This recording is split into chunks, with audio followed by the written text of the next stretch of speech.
Hey everybody, Steve Fretzin here, and welcome back to the Be That Lawyer podcast. Just so happy that you're with us today. If you're new to the show, this is a show about helping you be that lawyer, confident, organized, and a skilled rainmaker. 560, I want to say, in just under 6 years. So I don't know if you would agree with that. It's a pretty good tear, Adam. Is that a good or reasonable number as the numbers guy? You know what? I recorded my 70th podcast this morning, and I was impressed by that. So There yeah, we you're go. kicking All my right. butt. I got to close the gap a little How many bit. are you putting out? Like a We month? do one a week. One a week. Okay. I was doing one a week, and what was happening was I have like 3 months of like podcasts done. And I'll be like, oh, Adam, I'm going to have you on the show. And, we're in November and it'll come out in April. And you'd be like, April? Like, I want to promote something now or whatever. And I was like, okay, I Yeah. have to do something about that. So, but it turned out great because we're just cranking out a tremendous amount of content, but really, really good quality. Okay. So don't screw it up for me. I'm on a good roll. All right, Adam. All right. You get it. I'll I'm do my teasing. best. I tease. I like to tease. Speaking of teasing, let's start off with our quote of the show because you've got an interesting one. This is not a famous quote by anyone other than the famous Adam Williams, you, and that is defund the IRS. I would say just keep them away from me, right? That's kind of the, Yep. the story. But welcome to the show. And why is that your quote of the show? It's interesting because I was telling you before we started, my assistant helped me prepare the questions before this one, and that is a battle in my household because I own the business with my wife who wants to take a different approach to our marketing, but mine is somewhat libertarian and anti-government. We are on a mission in our business to help our clients save $100 million on their taxes. Mm, And that is the budget of the city of Erie, Pennsylvania, which is where we live, Rust Belt, dying town. And we think it's important to put that money back in the hands of business owners, of entrepreneurs, of a lot of lawyers. The reality is that is like 0.001% of what the IRS brings in a year. So lawyers, the only people I've ever heard use this phrase are lawyers. We are tilting at windmills, which is a Don Quixote quote. Um, but yeah, it's important to me because I think the money is better spent by entrepreneurs and business owners than it is by the government. yeah. Well, and the problem is government, obviously, like a lot of people, spend more money than they have, right? There's a reason that we're, what is it, 32 trillion or 29 children or trillion into debt. 37 Oh, trillion. I was way off. 37. Yeah. Oh, is that all? And our I've our got a jar projected of pennies. Maybe I can help. yeah, you're just like normal people, the government overspends, except with several zeros after Yeah, that. right, right. So yeah, we 37 trillion in debt. Our budget this year is 7 trillion, but we will collect in revenue 5 trillion. Yeah. So you don't need to be a numbers person to understand that budget isn't very sustainable for long. Well, and so we want to be sort of sympathetic to, the needs of, the masses and the people, but also we want to be careful about how we spend money, how we save money, and how we protect our money to not give more to the government than they should be getting. So I think that's an area that we don't talk about on the show enough, but I think we're going to be taking a pretty heavy dive into it today with your help. So let me just introduce you to everybody. That is you're Adam Williams, co-founder of Pennywise Tax Strategies. Um, catch us up on how you came to be and why you're going to eventually defund the IRS for us all.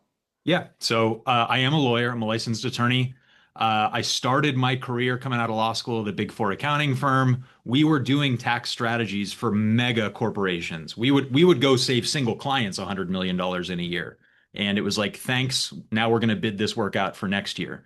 Um, Went through the progression. I clerked for a judge for a little while. Started my own practice as part of another firm where I shared office space with some guys and really through the pandemic grew like crazy helping businesses with all of the new programs that came out.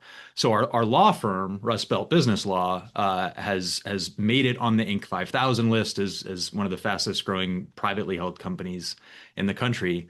My wife is a CPA and she's worked in our firm since 2019. And one of the things that we learned as our law firm grew is that we were having the same problem that a lot of our clients were having, where we'd have a good year and next year would even be even better. And the year after that would be better than that. Yet every year we'd sit down with our accountant in the first quarter, usually right before April 15th, and he'd fill out a tax return and say, here's how much you made. Here's how much you owe. Congratulations. This is what it means to be successful. And our clients were having the same experience, and we're all sitting there going, okay, I owe how much? But Yeah. I don't have that in the bank. Yeah. So By what the can way, like we? the worst feeling in the world is that last minute CPA conversation of here's what you need to come up with like the day of.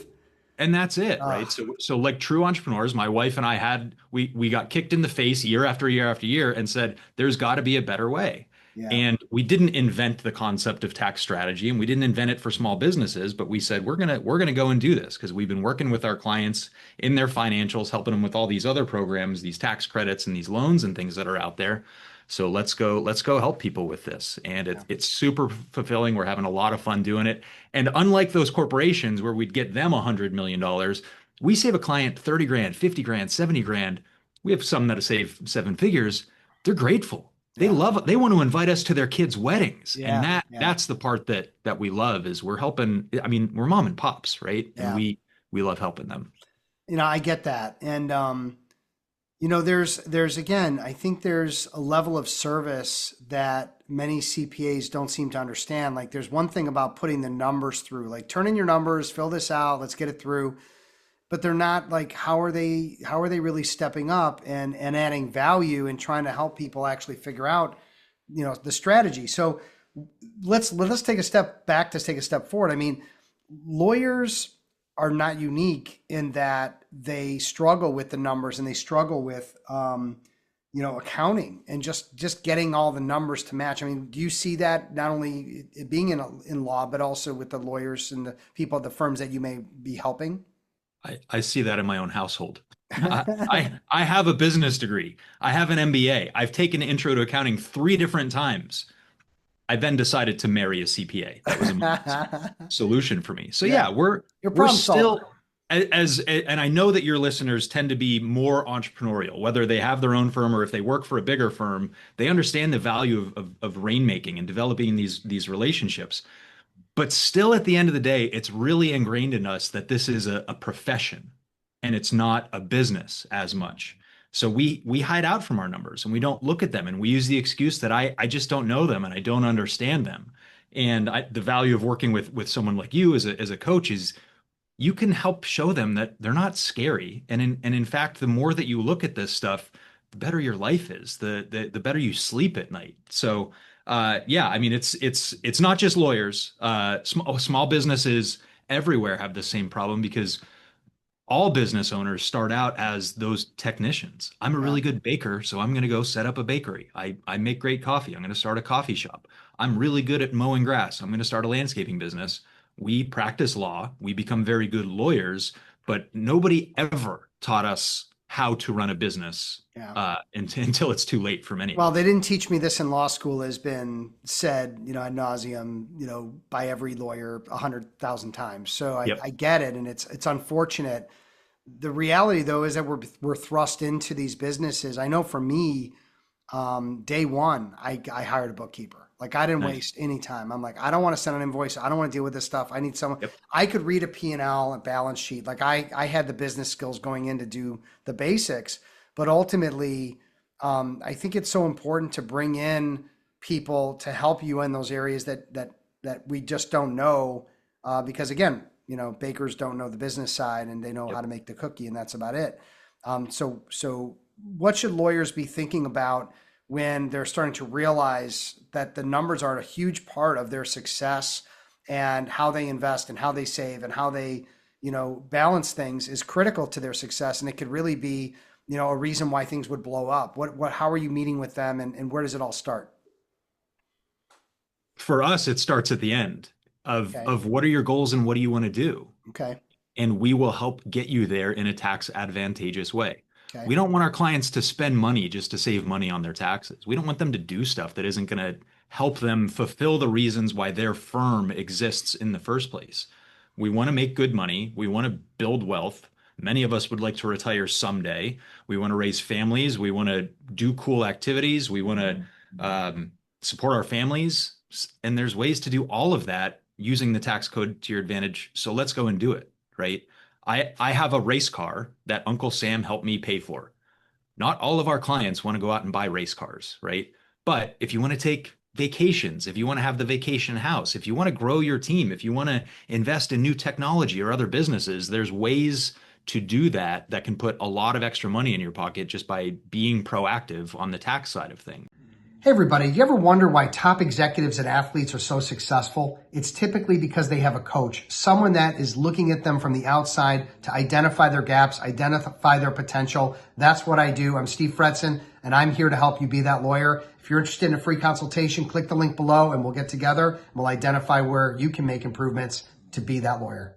Well, let's take the deep dive then. So without giving away too much of the secret sauce, what are a few ways that you have helped businesses plan and save and do and be constructive in their tax planning so that they were able to do the things you just mentioned?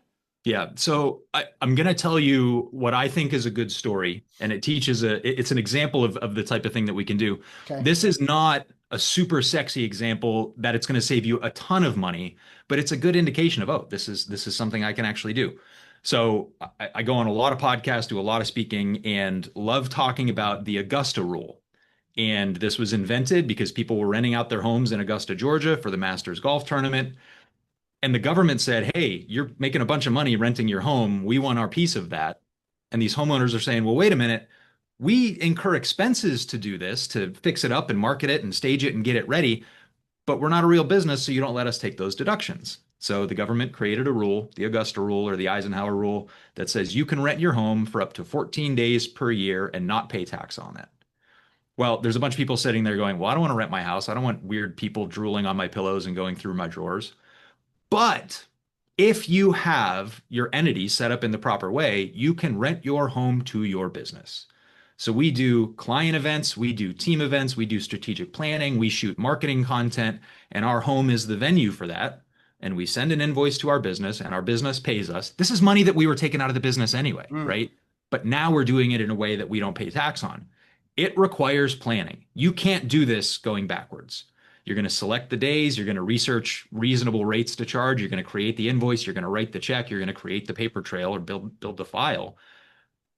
And if you do that 10 days a year at $1,000, $1,500 a pop, I mean, you can save a few $1,000s over the course of the year. That's not going to get me out of bed, but it's one example of like, it's money you were taking out already. So Yeah. let's do it in a way that the tax code allows you to do that. Okay. No, I love that. I love that. And what, you know, what should people be thinking about in their current accountant and questions that they should be asking to, maybe end of the year planning for, wrapping up 2025 and moving into 2026? I mean, most people just meet with their accountant. The accountant says, this is what I need. They say, sure, they give it to Yep. them and it's kind of over. And then here's what you got to pay. And like, there's questions that should be asked that are going to help, maybe do have a better end of the year. Every lawyer has had this experience. You're at a cocktail party or Thanksgiving dinner or whatever it is, and somebody comes up to you and says, can you help me with my traffic ticket? And they say, no, I'm like a business transactions attorney that does mergers and acquisitions. I can't help you with that. Or, hey, my like, how much weed can I carry in my trunk without getting arrested? And it's like, I'm a personal injury attorney. I have no idea, right? With accountants, you have to understand that there's more than one type of accountant. So yes, you have your bookkeeper. This is the person in your QuickBooks doing your debits and credits and your journal entries and preparing your financial statements. But you've also got maybe a payroll company. You've got your tax preparer who's looking backwards and putting those numbers on the form. Maybe you have some sort of managerial accountant, like a CFO, who's doing your projections and your budget. So get really clear with what your job description is for your accountant to make sure the role is being filled. In every business, all of those roles are being filled. Somebody's the bookkeeper, somebody's the financial accountant, somebody's the managerial accountant. Oftentimes it's the business owner, but there's one role that isn't getting filled unless you've proactively put someone and intentionally put someone into that position, and that's the tax strategist. So if you've got your tax preparer and you've taken ideas to them that you've seen on the internet or you've read about or other people have told you about, and they shoot them down, you don't have a tax strategist. If they don't bring you ideas throughout the year, you don't have a tax strategist. You have a tax preparer. So You need to ask for it. You need to be meeting throughout the year. You need to be looking forwards and not backwards. We have a couple of law firm clients. One of them is going to buy another business and it's going to close by December 31st. It's November 19th as we record this. We're very involved in that transaction to make sure that it's done the right way. We have another client who is creating an app for her law firm and investing very heavily in this. So we need to make sure by the end of the year we've documented this properly so that she can get the research and development tax credit, which is going to be a huge chunk of money for her. If you wait until after December 31st to go and have those conversations with your accountant, you're missing out. So it's forward looking, it's proactive, it's meeting throughout the year, and it's helping to understand your goals so that they can be done in a tax advantageous way. And that relationship is lacking with most tax preparers. It's a very broken industry.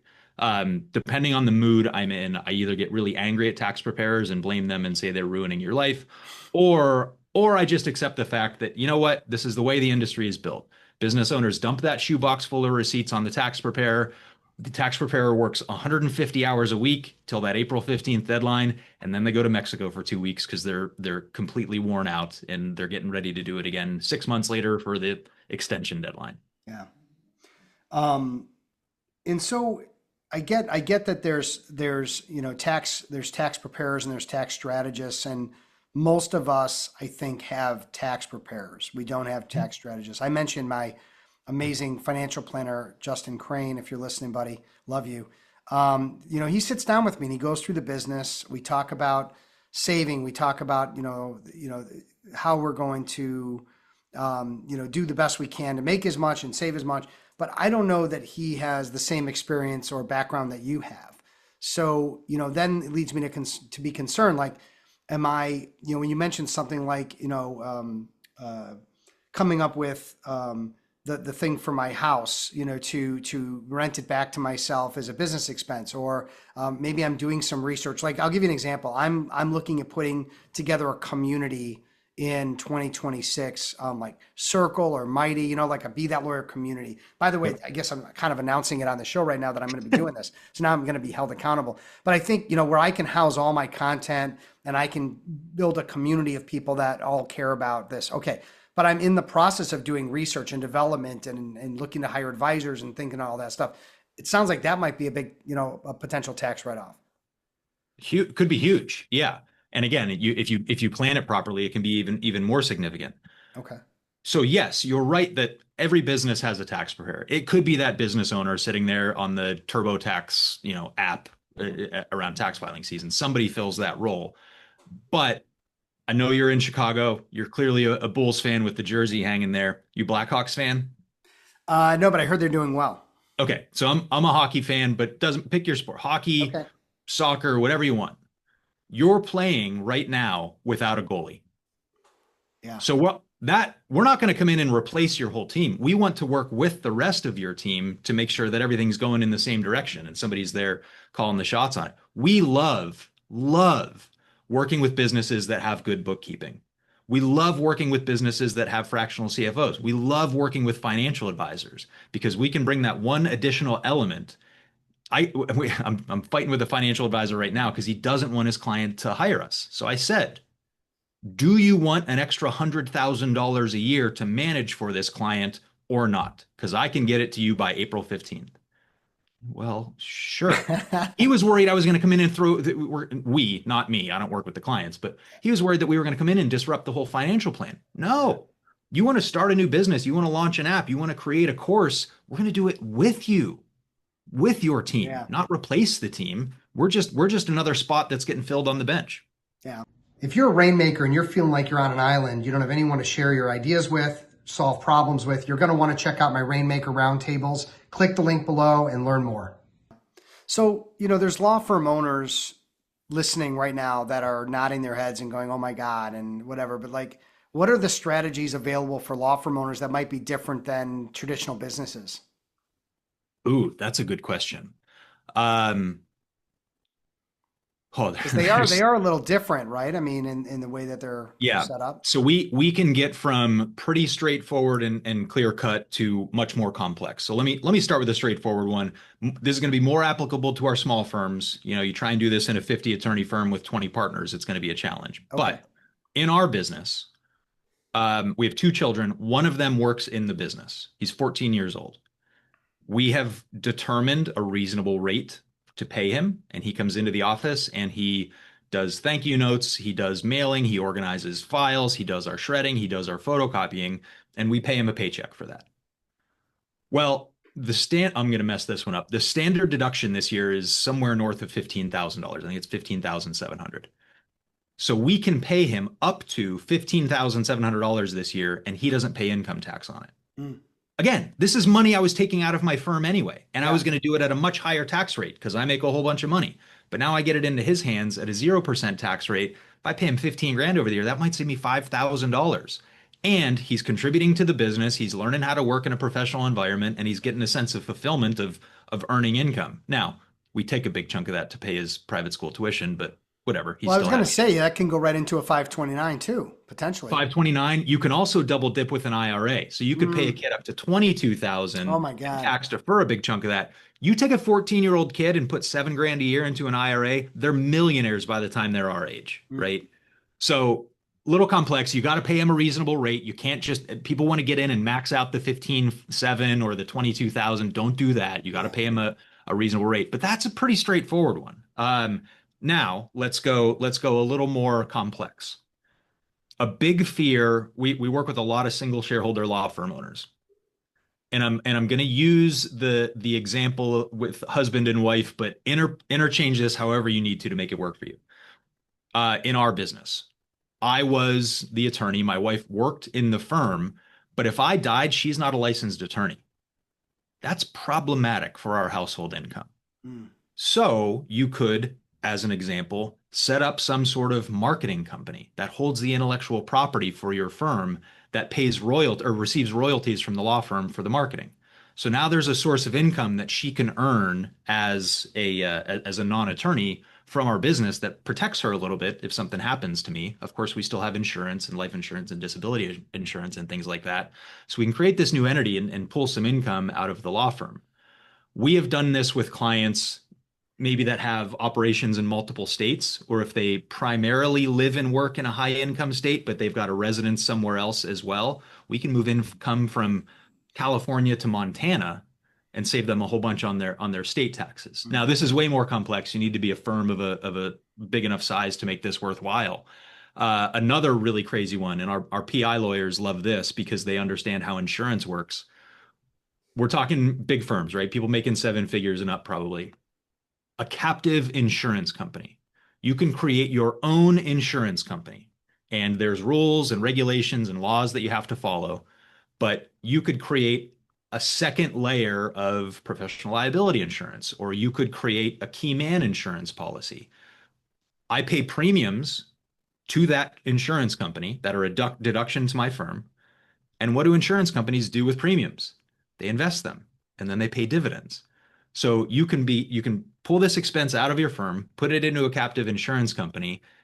It's taken the 23,000 or whatever you can put into your 401k every year and pulling the lid off of that in the same idea. It's wealth creation, it is tax deferral, and can really set up future generations for success as well. So I mean that's like a really complex Yeah, but I high-end mean, strategy, but it's just, it's interesting stuff that people, again, just left to their own devices are not going to think of, and they're not going to, right. but I'm just sitting here kind of, my brain is spinning because I don't, I feel like I'm like a professional saver, by the way, like just to share, like I max out everything I can max out every Nice. year, and that's great. And then after that, I still have to deal with, paying Uncle Sam, and do I invest? I mean, now it's the end of the year, right? So you've got, a big tax bill coming. Do I invest in marketing? Do I invest in this community? Do I prepay, before the end of the year? Like things that you would recommend people do. Yeah, don't go out and buy more pencils and laptops Okay, so to don't buy accelerate. stuff. Yeah, you can do it, right? You're going to Yeah, need those pens and papers anyway. Fine, but we're tripping over dollars to pick up those pennies. yeah, yeah. Do you want a great strategy? There's still a little bit of time left this year to do it. Go and buy a short-term rental. It's different from buying a typical like residential real estate investment, but buy something that you put on Airbnb This year with the One Big Beautiful Bill Act, it brought back bonus depreciation. You can buy, for example, $1 million piece of property and rent it out on Airbnb. And it can be a good investment if done properly, right? Right. You get the cash flow out of it. But if you go out and do that, let's say you put 10% down, right? 100 grand. Maybe you put 20% down, 200 grand, whatever. You're going to finance the rest of it. But if you do what's called a cost segregation study and you take advantage of bonus depreciation, and I hate just throwing these phrases out there, but Yeah. we're limited on time. We have clients that will buy $1 million property and put the down payment down, maybe make one or two payments, and get $270,000 of tax savings off of that in year one.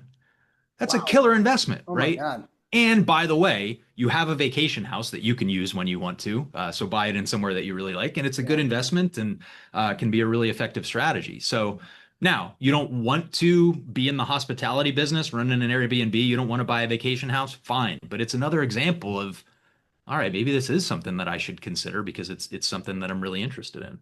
Well, and again, I'm thinking about like marketing, right? Like I'm Mhm. making an investment in my business through a, paying for some marketing, paying Sure. for, a consultant to come in and help me set up the community, things that I'm going to do, but I'll do it this year. Even if they start next year, I'll do it this year just to give them the money to set up next year, just For to, sure. to again, to have that investment in that tax break. So, Yeah, I mean, generally speaking, you want to accelerate your deductions. So yep. yeah, if you can prepay a vendor, sure, go for it. But if that's what you're scrambling to do at the end of the year, you may be leaving other big opportunities on the table. Yeah, that's always the concern. Well, really great. So all this really great information, really creative ways and strategies, and I think you're really demonstrating your value as a strategist. That being said, what's Adam's big mistake? Oh man, that's such a great question. I am huge on failure. Like that, it is something that I speak You're about. amazing at failing. I am, and that's the whole point. So I struggle with this because it's like every time I screw something up, I call it a deposit in the tuition account. I would say I did not hire soon enough. I think like my biggest mistakes are I do a thing and it's like, wow, I'm so glad I did that. I should have done it sooner. And I think for me, it's growing the team. I got along with one or two employees for the first 7 or 8 years of my practice. We're somewhere around 20 right now, and life is better. The business is better. The clients are better served because I'm doing the things that I'm really good at. Yeah, So I think that's the biggest thing is it's so scary. The first employee that I had where she was going back to school shopping and it's like her kids' backpacks and boots are my responsibility now. yeah. It's scary. It's motivating too.